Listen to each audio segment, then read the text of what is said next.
As I already stated, today is the special treat, getting to have our little ones help us. And hopefully you guys are all sugared up enough now from the welcome party that nobody's going to fall asleep. If you do, there's a big problem. I saw Hershey Kisses and mints. I don't know what else was out there, but I saw a whole bunch of different things. So, again, it's nice that we can have people step aside, because it's hard to give up our jobs. That's how we feel like we contribute to church, how we're contributing. So it's nice that there's people who normally do it, who routinely do it, we're able to give it up. And that's what we need to continue to do. This isn't something that just stops. It shouldn't be a 1 or 2 time a year thing.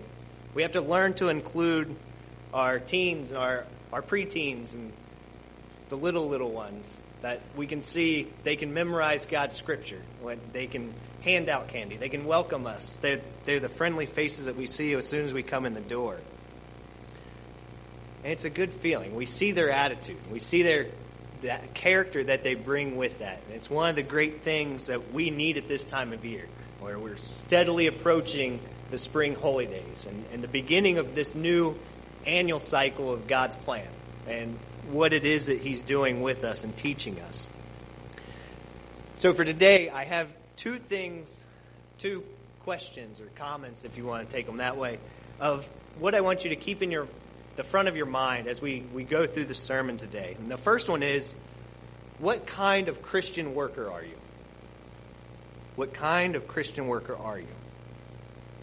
And the second one's a little more specific.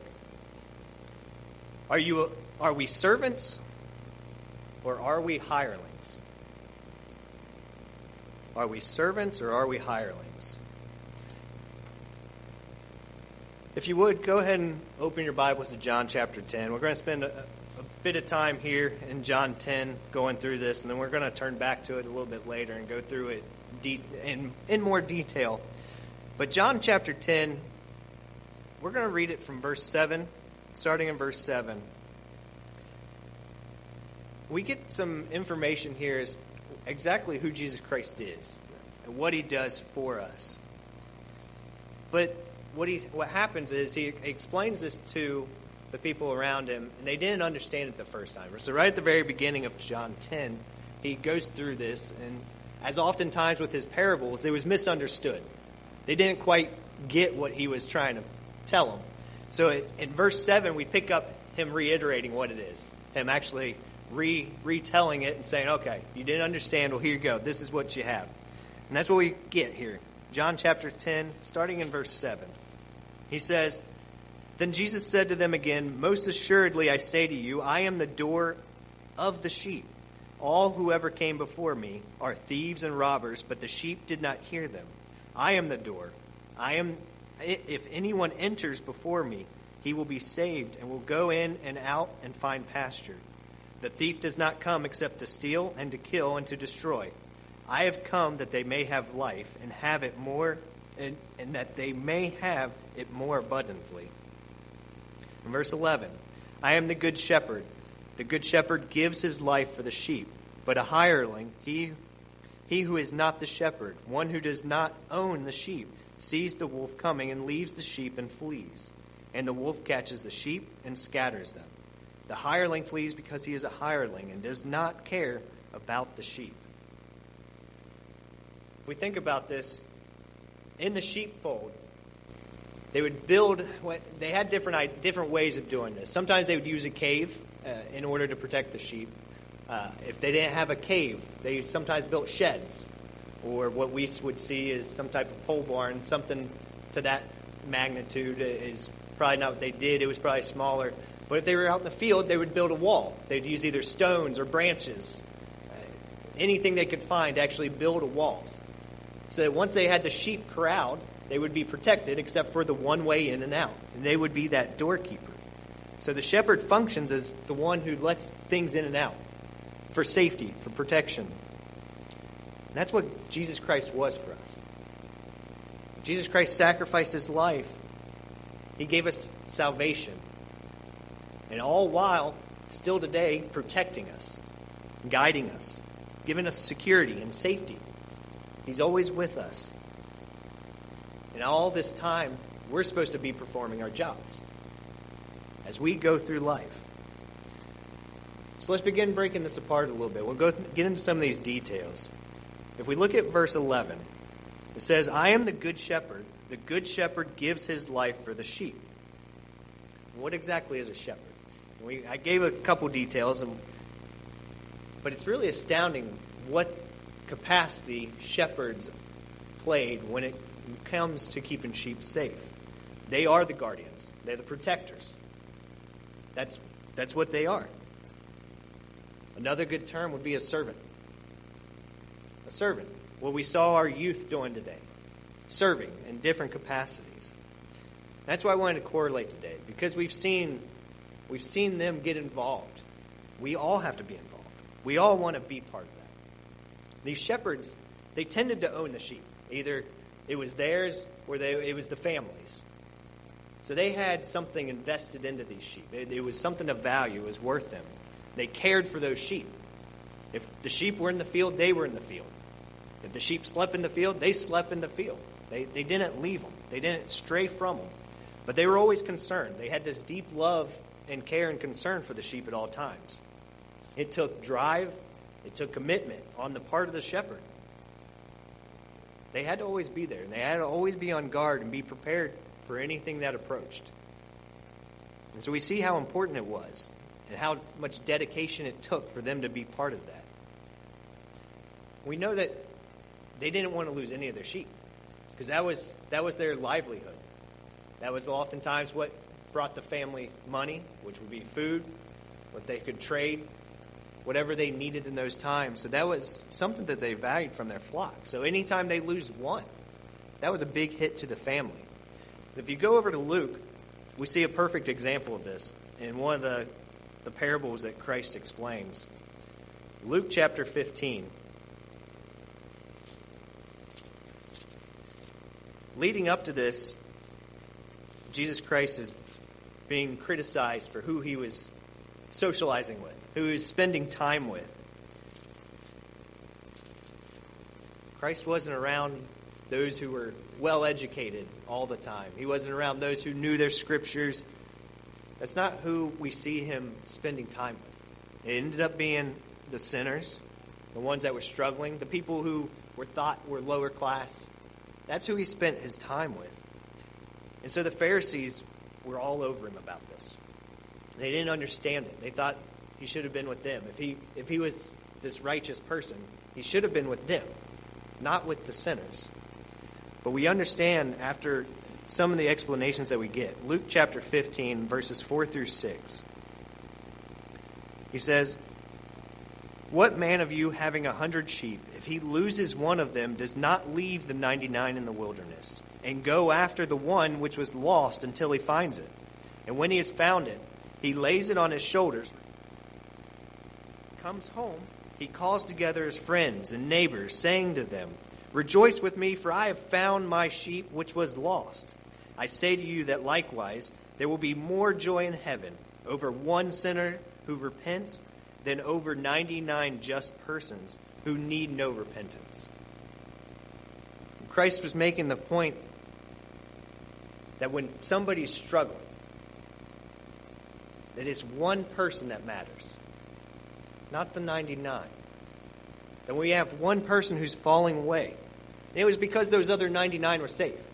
As a shepherd, once you get them in the sheepfold, they were safe. Because the shepherd protected them inside of there. And he was able to establish that door. He could open and close it when he pleased.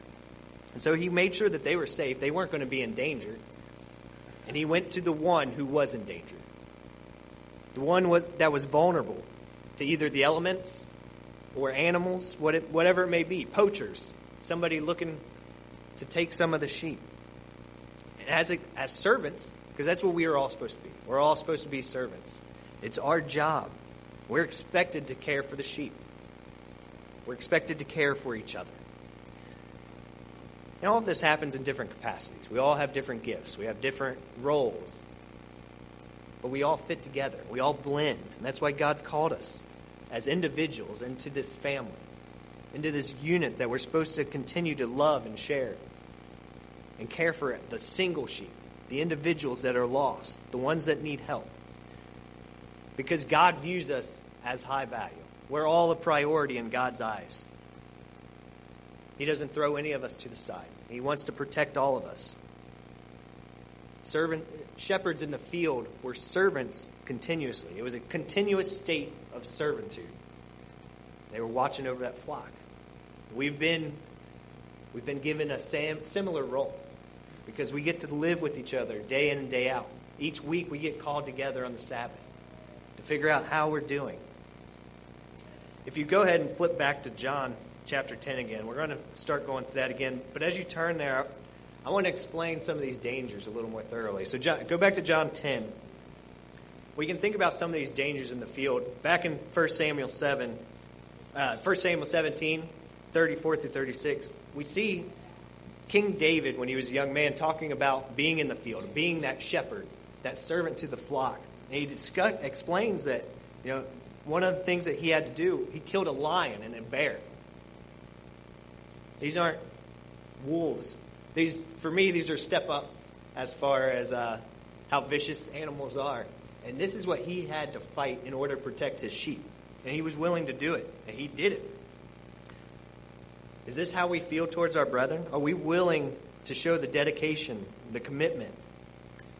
Or do we get upset with each other when the potluck or the social isn't run exactly the way we think it should be? That's what we have to think. We have to really put ourselves in perspective of where our priority is. What is most important to us? Is it that we're serving or the way we serve? Or is it having everything the way we want it exactly? Because these are important questions of what God's family is, how God views us as individuals, and what we need to do. Because take a look at verse 11. John 10, verse 11. That back section says, "The good shepherd gives his life for the sheep." The good shepherd gives his life for the sheep. And that's what Jesus Christ did. He was willing, and he did lay down his life. That was one of the final acts that he did as a physical human.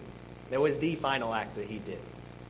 As a servant to us, he gave us a pathway that we could connect with our Father, so that we could be forgiven for the mistakes we make. And he expects us to follow in his footsteps. He set a pattern for us to follow, so that we could be shepherds to each other, so that we understood what it meant, the dedication, the hardships that sometimes come with that. Because we want to build the relationships. We don't want to destroy them. We don't want to tear each other down. We don't want to look back and think, all right, that really wasn't worth me getting upset about. After we destroy a relationship and the reasoning behind that, we realize it wasn't as important as that friendship that we had, that relationship that took years to build, but in maybe one or two instances we destroyed it. That's hard. That's one of the hardest things for humans is forgiveness, for moving past things, especially when we feel offended, when we feel hurt. We can have a lifetime of friendships. I know people who've had friendships for life, and one or two events have just completely destroyed it. Because we take things so personal and so much to heart that sometimes it has that big of an impact on us. So we always need to evaluate where we are, how we're acting, where we're prioritizing what we're doing, what it is that we're dealing with. So right after verse 11, we have a contrast. In verse 12, we see the contrast to the shepherd idea.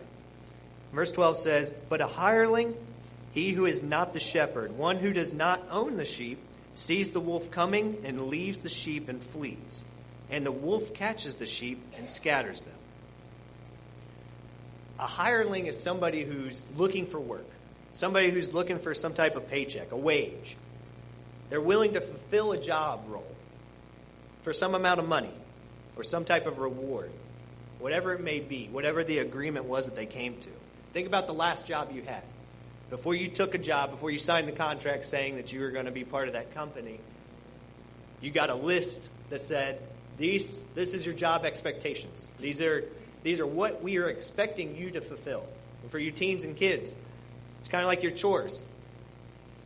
Mom and dads are pretty clear about, okay, these are the chores we expect you to fulfill. If you get an allowance, you generally don't get that allowance if you're not fulfilling your job requirements, right?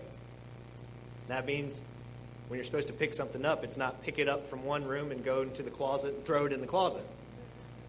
That's not performing the requirements. So as adults, we have the same things. Our employers expect us to fulfill certain roles. And if we don't, there's consequences for that. And potentially, we could even lose our jobs. But this job description tells us exactly what it is that's supposed to be fulfilled, and we're told what our compensation will be, how much money we'll make, the benefits that we receive for doing these jobs. We're a hireling. We become a hireling. Another way of putting a hireling would be a laborer, because if you think about what they were doing in the fields as shepherds, they would be some type of laborer or a hired hand, somebody that they just need to grab. These are people who are willing to fill in openings, job openings. Any of these would work for what a hireling is. Somebody who's willing to take on a role, searching for a job. I know when I graduated college, we're very specific with what we want. I graduated with my accounting degree, a minor in business administration. I didn't go out looking for a job in physical therapy or how to be an electrician or a plumber. I didn't have the skill set for those. I didn't go to college to be any of those.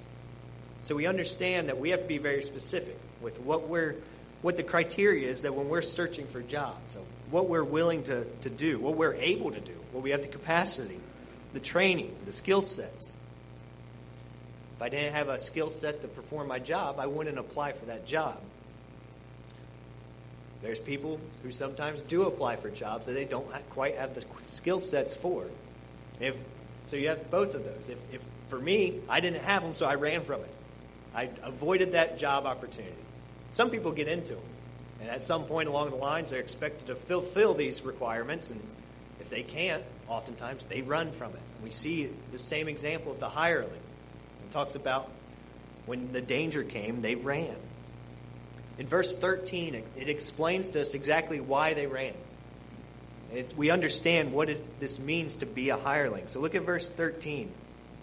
Because this is what happens when workers are performing tasks not motivated by love and care and compassion. It says, the hireling flees because he is a hireling and does not care about the sheep. So his job was to protect, to guard, to ensure the safety of those sheep. But in the scripture it says he didn't care about those sheep. That wasn't the concern of the priority. Why in the world would he run? It makes sense. He didn't love the sheep. His focus wasn't on the sheep. His focus was on the money that he was going to get. Whatever the compensation was. We quickly realize that once he leaves those sheep, they're vulnerable.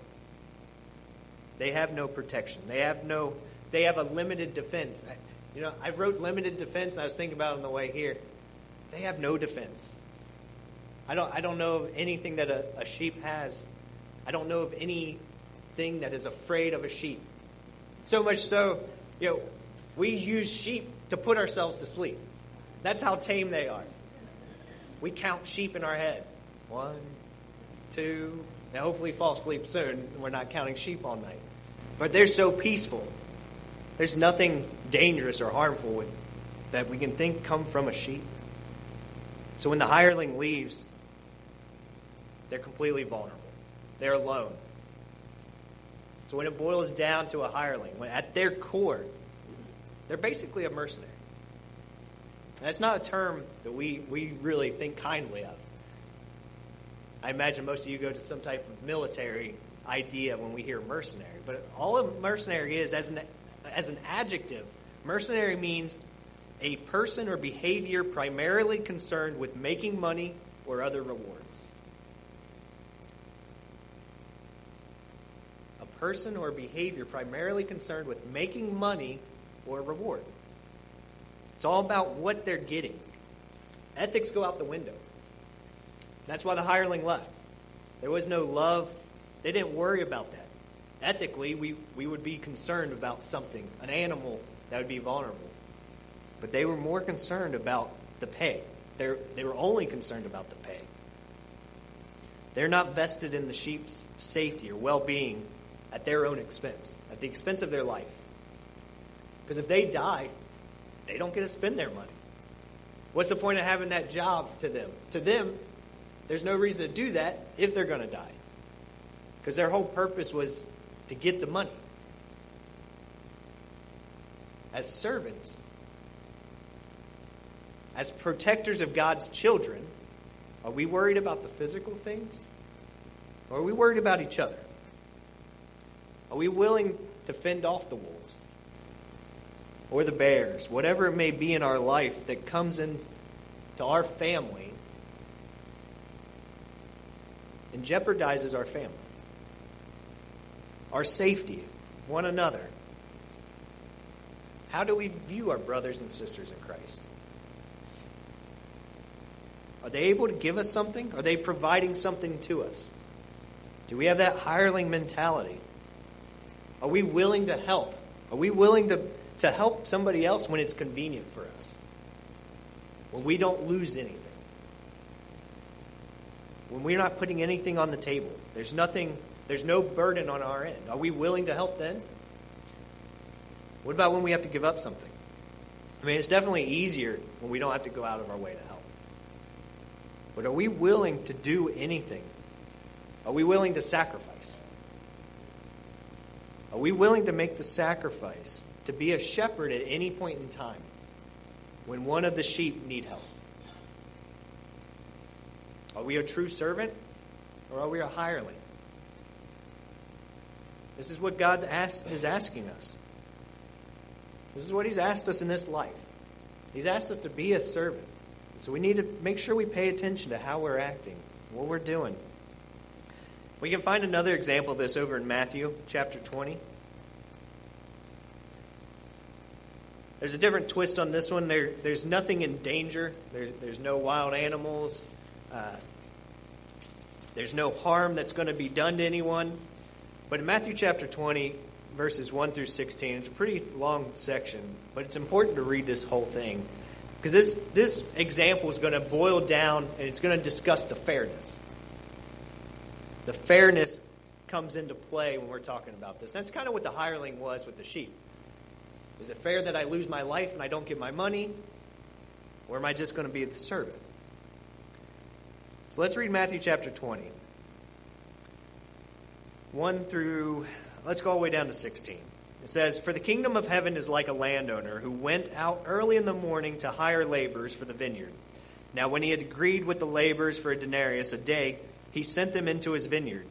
And he went out about the third hour and saw others standing idle in the marketplace, and said to them, 'You also go into the vineyard, and whatever is right I will give you.' So they went. Again he went out about the 6th hour and the 9th hour, and he did likewise. And about the 11th hour he went out and found others standing idle. And he said to them, 'Why have you been standing here idle all day?' They said to him, 'Because no one hired us.' And he said to them, 'You also go into the vineyard, and whatever is right you will receive.' So when evening had come, the landowner of the vineyard said to the stewards, 'Call the laborers and give them their wages, beginning with the last to the first.' And when those who came, who were hired about the 11th hour, they each received a denarius. But when the first came, they supposed that they would receive more, and they likewise received each a denarius. And when they had received it, they complained against the landowner, saying, 'These last men have worked only 1 hour, and you made them equal to us, who have borne the burden and the heat of the day.' But he answered one of them and said, 'Friend, I am doing you no wrong. Did you not agree with me for a denarius? Take what is yours and go your way. I wish to do good with this last man the same as to you. Is it not lawful for me to do what I wish with my own things? Or is your eye evil because I am good? So the last will be first, and the first last. For many are called, but few are chosen.'" Now, I understand why they're angry. I think we would all be a little angry, especially since they were coming last. He thought, okay, maybe this landowner's going to give me a little more since I was here all day. And you get up there and he gives you the same thing that everybody else got, whether it's 1 hour or 8 hours. But that was the agreement, right? He made that agreement at the very beginning of the day. Now this example it's really pertaining to people being called into God's church, right? Into the family. And we understand that greater impact. That for me, I was born in the church. My parents, I'm fourth generation. Some of you are first generation. We still have people who are coming in as first generation. They may be 50, 60, 70 years of age when they learn about God's truth. This example tells us we can't harbor anything against them because we've spent a lifetime trying to do perfect, trying to live as Jesus Christ lived. We're supposed to welcome them in because that's part of who God is calling. We don't view that differently. But this works from the hireling mentality. That hireling was only concerned about the money. He felt wronged. There's a clear distinction between the attitude and character between a hireling and a servant. It's the motive. It's the motivations behind it, what we're expected to get. The hireling, he wasn't concerned about what the landowner had to accomplish that day. He didn't care that there was still more work to be done. Obviously, these people were doing work. This must have been a massive vineyard because he just continued to bring people in. He wasn't concerned that there was still work to be done, that this landowner needed more help. He was worried about getting his money and the effort that he put in. And he was only worried about the fact of the effort that he put in because he put in more effort, he felt, than all the other people. He wasn't concerned with the job that he was doing, other than at the core, he just wanted more money for it. He felt that he earned more, that he deserved more than what everybody else received. So we see that argument at the end where the landowner is saying, I'm doing good for these other people. Are you saying I can't do what I want with my money? That I can't be good? That hireling wasn't worried about good. He wasn't worried about helping everyone. He was worried about what he got. He was worried about his well-being, nobody else's. Is that what we find with us at times? Do we just put in our time? We have to be careful. We aren't showing up on the Sabbath just to get our time in. Do we come here so we can check off our box after we get some fellowship in? That gets us through the week to come. Because this is a spiritually uplifting thing. This oftentimes is what motivates us to get through the week. But it should be because we love each other. We need each other. Not one day a week, but all week long. That we're there. That we're there all week long. We can summarize a couple of these points, just so you have them in your notes. I like to do this sometimes. It helps me keep track. But this will give us the differences between a servant and a hireling. So number one would be the philosophy of a hireling is no pay, no work. If there's not something in it for them, they're out. They don't care. Number two, in trying or difficult times, the hireling flees and the servant stays. In trying or difficult times, the hireling flees and the servant stays. And number three, hirelings place themselves as the most valued. These are some of those core principles of what a hireling is versus a servant. The hireling place themselves at the most value. They are more important than everything else, everyone else. Have you ever come across someone that you knew when you needed something done that you could rely on? I know some people get overworked because people can trust that they're going to get the job done. One of those people who says, all right, I'll get it done whatever it takes. That could be a motto of the servants. Whatever it takes, I'll make it happen. And if they're not able to do it, those people tend to find somebody who can get it done. Because they've made a network of people who are able to fulfill different roles. They have the relationships built already. Those are the servants. Those are the servants that we turn to, that we can rely on. We know we'll get the job done, no matter what it is.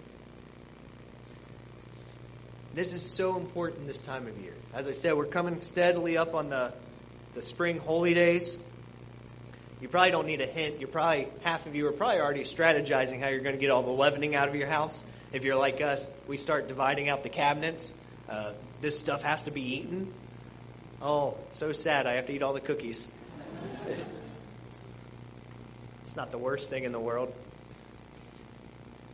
But it's important because right before the days of unleavened bread, we have the Passover. And understanding the importance of what the Passover brings, what it is for us. That memorial of the sacrifice that Jesus Christ made. The giving of his life to become our Passover. We no longer need animal sacrifices because one man died for all of us.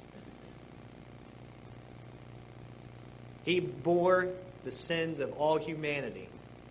And in one foul swoop, he defeated Satan.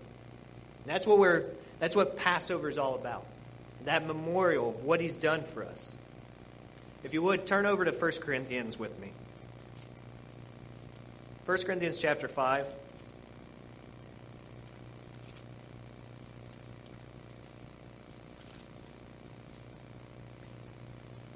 We'll hear this a lot coming up in the next couple months with the spring holy days. But I wanted to touch on it. Just because Jesus Christ is the ultimate servant. We have the perfect example in what he did with his life. But if you look at verse 7 of chapter 5, 1 Corinthians 5:7. I'm over in seconds. Give me just a second.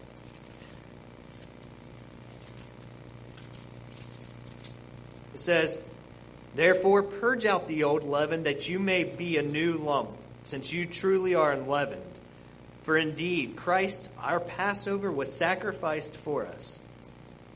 Now, I'm not going to go into all the details, because we will be hearing about, we'll probably have several messages on this over the next month and a half.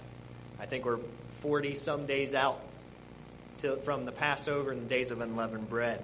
So we're going to be getting a lot of that as we draw closer to it, getting us focused in on exactly God's plan and that set of holy days. But this idea of a servant, of what he did, it's an amazing feat. It's an amazing example that he left for us, that Jesus Christ was sacrificed for us, each of us. That was his last act. As a physical human, that was the last thing he did. That's why Passover is a little somber. It's a celebration, but at the same time, there's a seriousness to it. Because he gave his life. He gave up his physical life for us. He gave up his life for humanity, who the majority have no idea he even existed. Whether they came before his time or they came after his time, we still have people in the world today who have no idea who Jesus Christ was. They don't know the name. That's going to change someday, and it's going to be a good day. But for the time being, he died for all of them. Every last one of us. And I can't think of any act that is more of a servant than that. And we haven't been asked to lay down our life. We've been asked to be a living sacrifice, a shepherd, a servant, as we read back in John 10. We're supposed to be like that shepherd, working, doing the acts of a servant to protect each other now, to grow and develop. We're supposed to use Christ's perfect example so that we can try to align our lives to the highest level of what a true servant is. He's not the only example we get. We have a really good example. If you go back to Acts chapter 9, there's an amazing example. Acts 9, if we start in verse 36, of showing us how we're to act. And not just how we act, but the impact. In this story here, we see the impact of a life. Acts chapter 9, starting in verse 36. It says, "And at Joppa there was a certain disciple named Tabitha, which is also translated Dorcas. This woman was full of good works and charitable deeds, which she did. But it happened in those days that she became sick and died. When they had washed her, they laid her in an upper room. And since Lydia was near Joppa, and the disciples had heard that Peter was there, they sent 2 men to him, imploring him not to delay in coming to them. Then Peter arose and went with them. When he had come, they brought him to the upper room, and all the widows stood by him, weeping, showing the tunics and garments which Dorcas had made while she was with them. But Peter put them all out. He knelt down and prayed, and turning to the body, he said, "Tabitha, arise." And she opened her eyes, and when she saw Peter, she sat up. Then he gave her his hand and lifted her up. And when he had called the saints and widows, he presented her alive. And it became known throughout all Joppa, and many believed on the Lord. So it was that he stayed many days in Joppa with Simon, a tanner. Jesus Christ was the perfect example. But this story of Tabitha, it shows the impact that we can have as individuals, of what we can do when we serve, the potential we have at serving our brethren. Tabitha had an enormous impact on the ladies around her, of what she was providing for them in people's lives. She made a difference. She interacted with them. She had to have had some type of large relationship with them. It wasn't just making them garments or tunics. There was some type of bond there. If you get a shirt from someone, you wouldn't necessarily show up and be grieved over them dying. There's a deeper relationship here. Her charitable deeds are one aspect of her personality, her attitude, her character, of who she was. And we see the impact it made, because not a couple people showed up. It says all the widows showed up. It says all the widows stood by him weeping. She had a huge impact. Her example is one that we can take to heart. We have to take a page out of her playbook. We have to use this as what drives us and what motivates us to see that caring for others, serving, being that servant is the impact that we have to have, just like Tabitha. We have a lot of opportunities to serve. Mr. Turgeon was sent out a list of where all the teens or our young ones were serving, what their jobs were. And we see this long list, the opportunities. We had plenty of them. If we struggled, we let them hand out candy, keep everybody awake. I mean, there's no better door greeters than a bunch of little boys and girls trying to pass out candy, saying good morning to you when you walk in the door. It doesn't get much better than that. But as far as services go, in our potlucks, we have opportunities left and right. And it starts at door greeting, being that first face that guests see when they walk in, being to welcome somebody into our family. Hopefully when they come in, they don't get this dynamic of, it's kind of cold. Unfortunately, some of our churches have had that come across. We've had people come and go because they didn't feel warm or welcome. If we act like a family, we'll invite people in like a family. But we have ways to serve. It can be setting up the mother's room. It can be setting up chairs. Adding more chairs when we have an event and there's not enough chairs for everybody. It used to be collecting hymnals, but now that we own our building, it's nice we can keep our hymnals on the little racks. We took somebody's job. But you can still serve at feast sites, holy days, when we're not in our normal building, or when you're visiting. That's oftentimes because those people are still renting. So you have to collect all those hymnals. Sabbath school teachers, running our sound, playing the piano for hymns, accompanying hymns, special music. All of these things, we have a long list. Potlucks, setting up food, cleaning up. We have a multitude of places that we can serve on the Sabbath. On the Sabbath alone, we have all of that serving capability.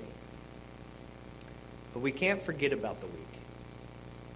We can't ignore the rest of the people all week long.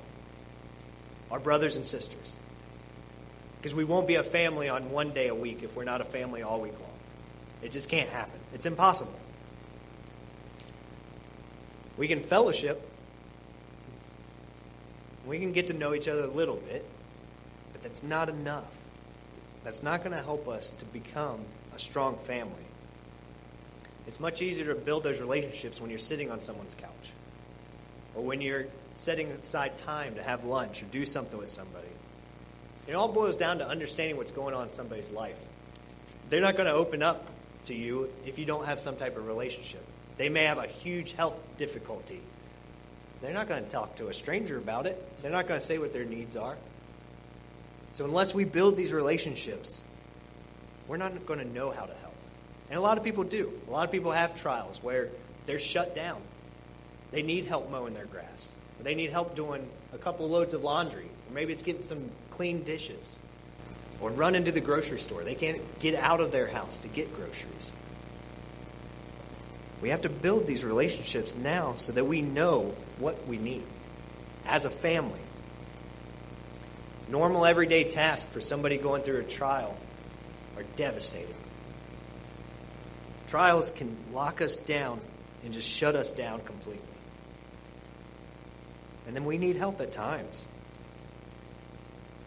I know oftentimes when we had kids, we received meals. That's one thing that past churches have done. We've had some type of meal chain, whether it's health issues. I like getting free meals. That's why we have so many kids. But no, free meals are nice. But we had it for the kids why we wanted them. But those are ways to serve. And it doesn't really take that much time. Sometimes it does put a hindrance or a burden on us. But some burdens are worth having. Some burdens are worth carrying to make sure that we're being a servant to those who need it. Helping out. Being that light. We have groups who write cards, who make cards. Send them out. Which is an amazing feat, because if you've ever talked to anybody going through some health trial, they'll talk about the number of cards that they received and how uplifting it was.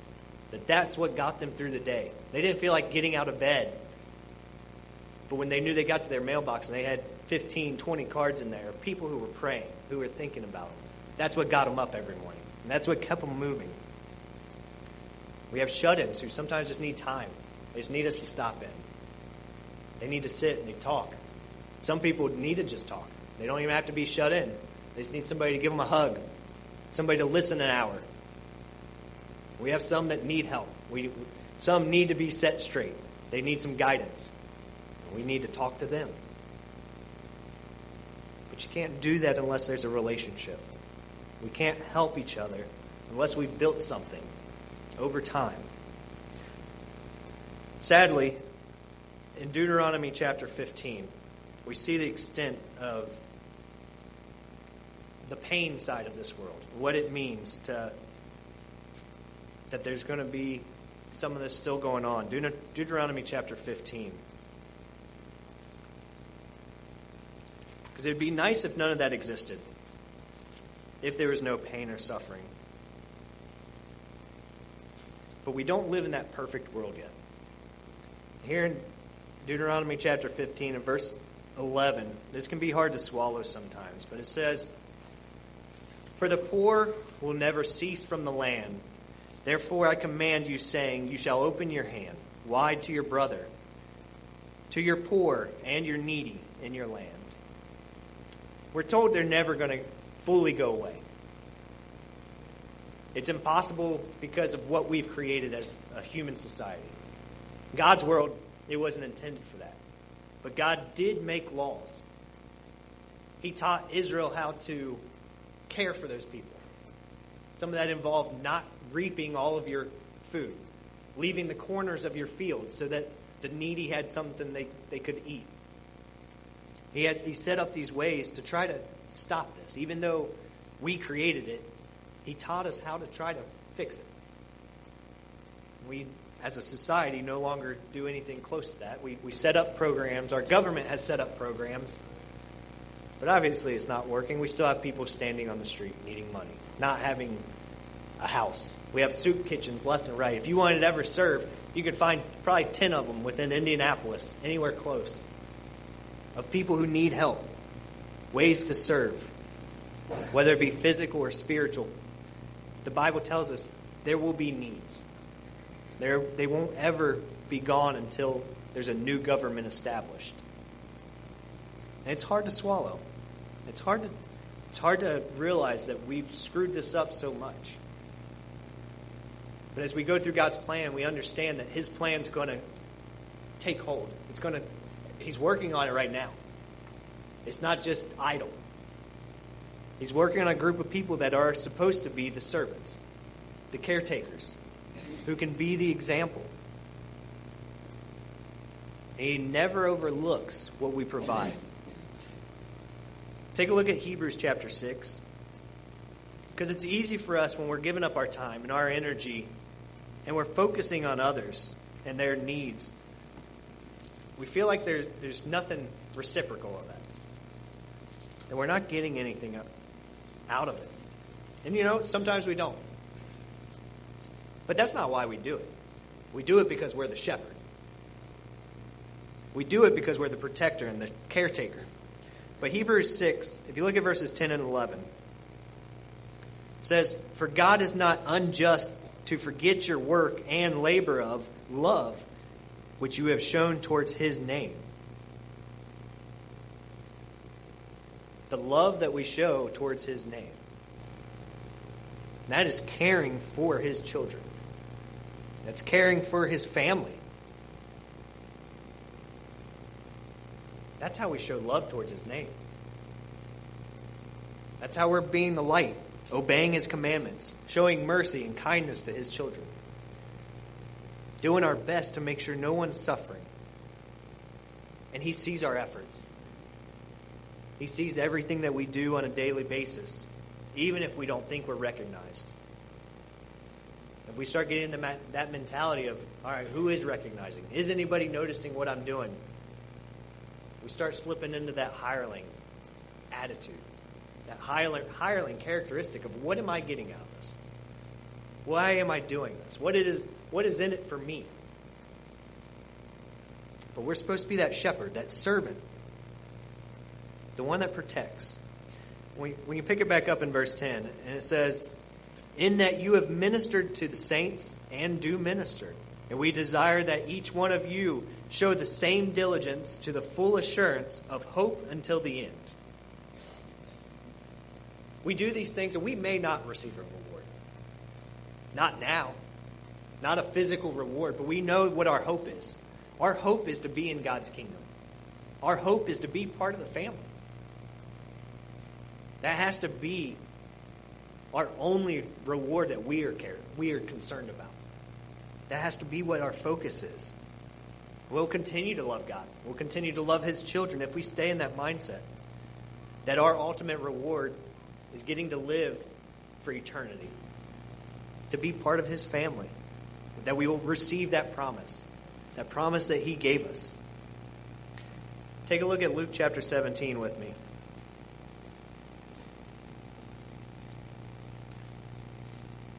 Luke chapter 17 and verse 10. He's pretty blunt about what our expectation should be. That it's not for all of this extra money or wealth or power now. Luke chapter 17 and verse 10.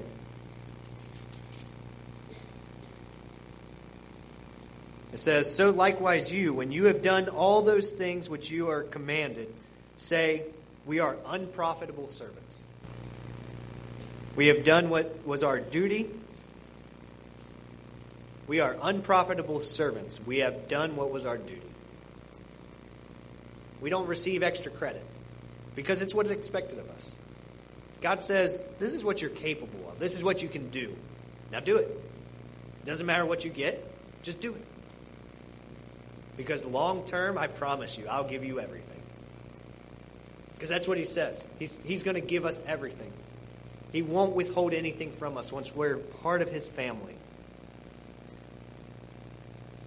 It may seem like our service is meaningful, but He tells us it's not. He pays attention to everything we're doing. And the scripture tells us, when you are serving, you're not doing anything special. This is what's expected of you. That's why it's important for us to understand the difference between a hireling and a servant, and the mentality that we can get into. Because it's really important that we understand that God doesn't owe us anything. We should have zero expectations that God owes me something. Because He doesn't owe us anything. Because unless He reaches out first, we have no chance of understanding His truth. The words that He had written down. We are physically incapable of understanding it until God reaches out and says, hey, it's time to wake up. It's time for you to see this through different glasses. There's an expectation that He's put on us. And it can be difficult. It doesn't matter whether you're first, second, third, fourth, fifth generation. We all have to deal with this. But the longer we're in it, the longer we believe it, we try to live it, the easier it is for us to slip into this mentality. That, hey, I've been doing these things right all my life. I kind of deserve it. I deserve to be part of your family. Once we start feeling entitled, that's when we become a hireling. If we feel entitled that God should accept us into His family, we are a hireling. And it was all about that reward. We weren't doing it for love or concern. When Simon Peter was called, he responded to Christ. He said, "Depart from me, for I am a sinful man, O Lord." And that was Luke 5:8. Do we always have that attitude? We need to. We need to understand. That has to be carried with us all the time. That we really look at ourselves. God really shouldn't want anything to do with us, because we still are human. We still sin, make mistakes. That He doesn't owe us anything. But He wants us. He wants us to be there. No matter how long we've been serving, we have to stay away from that hireling mentality, that idea of, what am I getting paid? What is the reasoning for do this? Because it leads to the attitude, okay, I'll follow you. I'll do what you say here, but what do I get? What's in it for me? What's in it for me? That's not out of love. It's not out of care or concern for God's people, for His sheep, His children. We have to be the shepherds. This can sound simple at times. It can sound simple to remember, okay, my reward's long term. But we have to be careful, because even the disciples, they had trouble. They had trouble with this. If you flip over to Mark chapter 10, we find an example where they were looking for a reward, just like a hireling would. Mark chapter 10, verse 35. They didn't always understand everything right away. They were side by side with Jesus Christ, and they still didn't understand it all. Fortunately, God's given us a way to have His Holy Spirit, which helps us. We have an advantage that they didn't at times. And we can see that they lacked some of this understanding. So look at verse 35 through 37. Because this is Jesus teaching about serving others. He says, "Then James and John, the son of Zebedee, came to Him saying, 'Teacher, we want you to do for us whatever we ask.'" Now, that's always a good way to start, right? Hey, Christ, you don't know what I'm going to ask. But little do they know that he did, because He's part of God. But I want you to do whatever I ask, okay? You can't say no to this. And this is what they ask of Him. And He said to them, "What do you want? What do you want me to do for you?" So he knew it was for them. If we look at the wordings, what do you want me to do for you?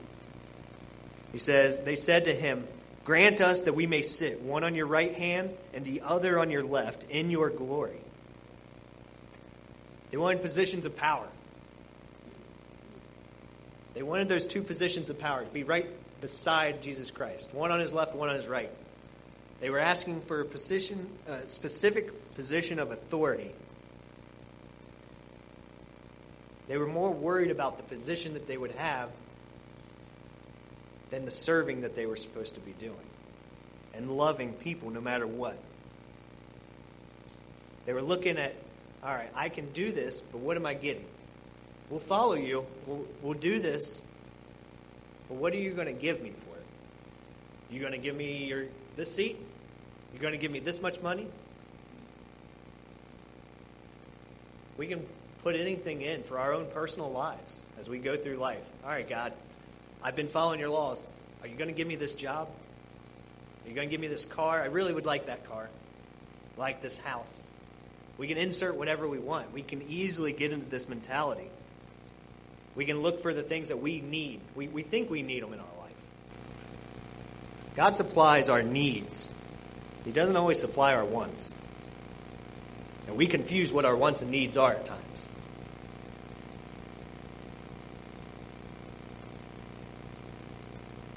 So the rest of the story plays out as it goes through. If you drop down to verse 42. So he explains to them in this middle section about, you don't even know what you're asking me. And then he tells them, he goes, this isn't for me to give you. I even if I wanted to, it's not my authority to give you this position.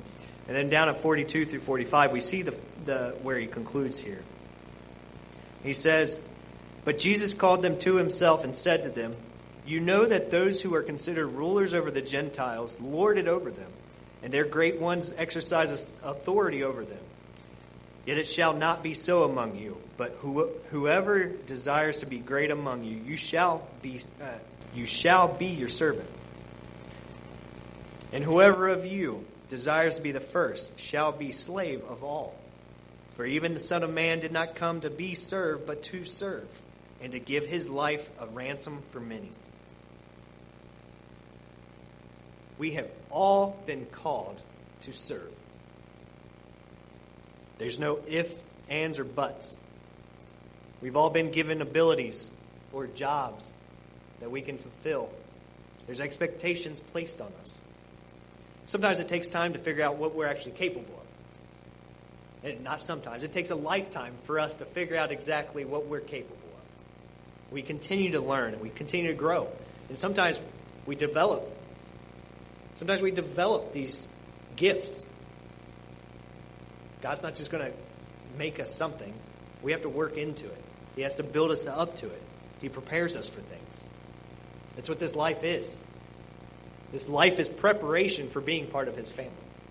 This life is preparation for taking care of a physical world that has never known the true way of God.